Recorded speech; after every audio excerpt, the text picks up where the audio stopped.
The 2018 season is here, and now it's trying to figure out how do we get in shape for a successful season. Here is how you manage yourself or your athletes during the 2018 season.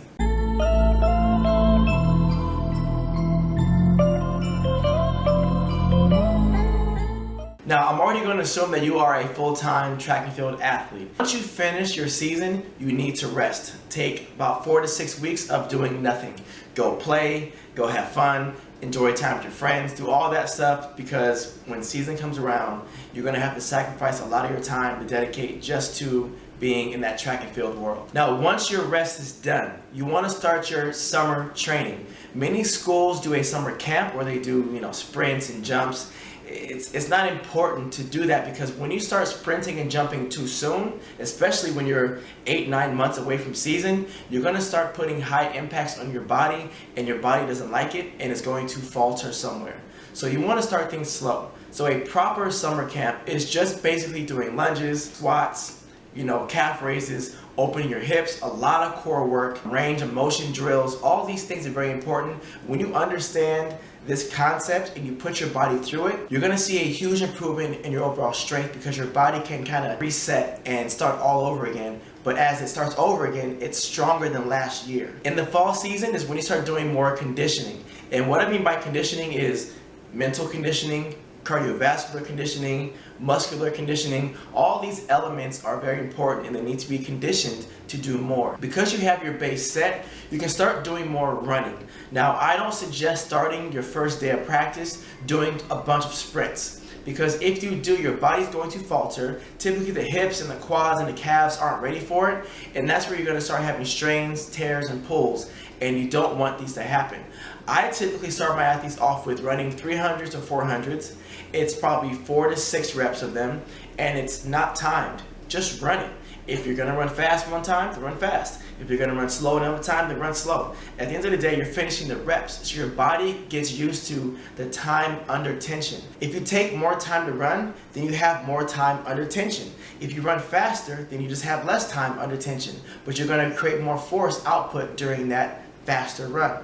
At the end of the day, your body's learning how to manage stress and recover. It's also very important that you don't train too often. Ideally 2 to 3 days per week is ideal. Then maybe a couple days in the weight room, but you want to move it around so you have enough rest within your training. Also in the fall, you can start doing more jump training, but more stationary jump training, focusing more on the load of the jump. You want to jump as high as you can, but you also want to load and learn how to keep your knees aligned, learn how to drop that weight to a certain position, and just open up your range of motion with minimal impacts. Then fast forward to the late fall, early winter. This is where you can start training, your sprint training, very light sprint training. You want to start learning technical things like the long jump, pole vault, throws. You want to start incorporating these muscle movements so your body can get used to it. Now for my team, we start using our winter season as a way just to gear up for the outdoor season. I have them doing a short approach. I have them doing training in the flats. And for the most part, we're not even jumping in the pit. We don't actually jump in the pit till December.